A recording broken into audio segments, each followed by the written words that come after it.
ബീഹാറിലെ തെരഞ്ഞെടുപ്പ് ഫലം വന്നതോടെ വീണ്ടും ഒരു പ്രാദേശിക പാർട്ടിയെ ബി.ജെ.പി.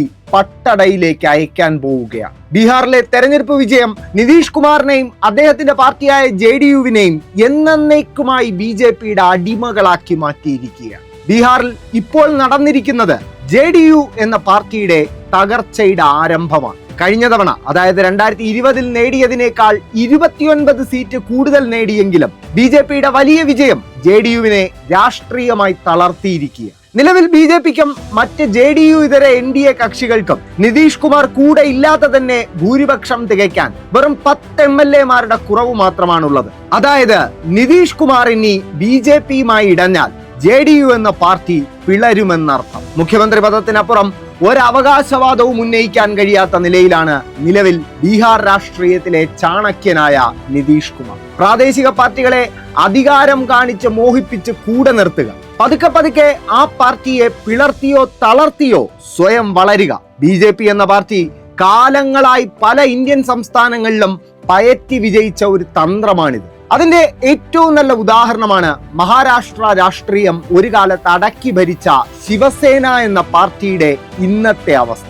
മഹാരാഷ്ട്രയിൽ 1995 ആദ്യമായി ബി.ജെ.പി. ശിവസേന സർക്കാർ രൂപീകരിക്കപ്പെടുമ്പോൾ ശിവസേനയ്ക്കായിരുന്നു മുഖ്യമന്ത്രി പദം. എന്നാൽ ഇന്ന് ആ ശിവസേനയെ തന്നെ ബി.ജെ.പി. രണ്ടായി പിളർത്തി. എന്നിട്ട് പിളർത്തി കൂടെ കൂട്ടിയ സേനാ നേതാവ് ഏക്നാഥ് ഷിൻഡെ തെരഞ്ഞെടുപ്പ് വരെ മുഖ്യമന്ത്രിയായി നിലനിർത്തി. ഈ കഴിഞ്ഞ തെരഞ്ഞെടുപ്പിൽ എൻ.ഡി.എ വമ്പിച്ച വിജയം നേടിയപ്പോൾ അതും തിരിച്ചു വാങ്ങി വെറും ഉപമുഖ്യമന്ത്രിയായി ഒതുക്കി. ഗോവയിൽ ഇതിലും മികച്ച ഉദാഹരണമായി ഒരു പാർട്ടിയുണ്ട്. ഗോവ ഇന്ത്യയുടെ ഭാഗമായ ശേഷമുള്ള ആദ്യ തെരഞ്ഞെടുപ്പിൽ വിജയിച്ച, ഏറെക്കാലം ഗോവ രാഷ്ട്രീയത്തെ നിയന്ത്രിച്ച മഹാരാഷ്ട്രവാദി ഗോമന്തക് പാർട്ടി അഥവാ MGP. ഗോവയുടെ ആദ്യ മുഖ്യമന്ത്രി പോലും ഒരു MGP-കാരനായിരുന്നു, ദയാനന്ദ് ബണ്ടോഡ്കർ. ആ പാർട്ടി ഇന്ന് ഗോവയുടെ ചരിത്രത്തിന്റെ ഭാഗം മാത്രമായി പോയതിന്റെ ഏക കാരണം അവർ ബി.ജെ.പിയുമായി ഉണ്ടാക്കിയ സഖ്യമാണ്. ആദ്യം ബി.ജെ.പി.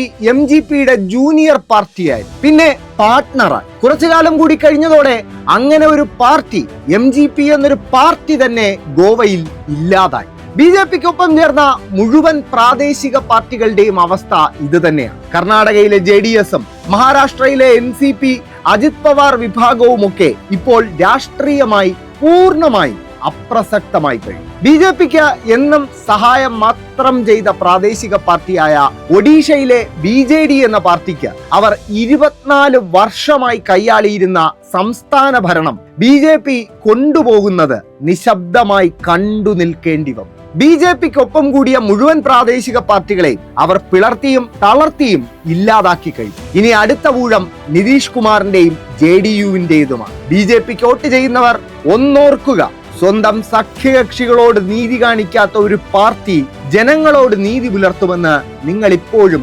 നിഷ്കളങ്കമായി വിശ്വസിക്കുന്നു.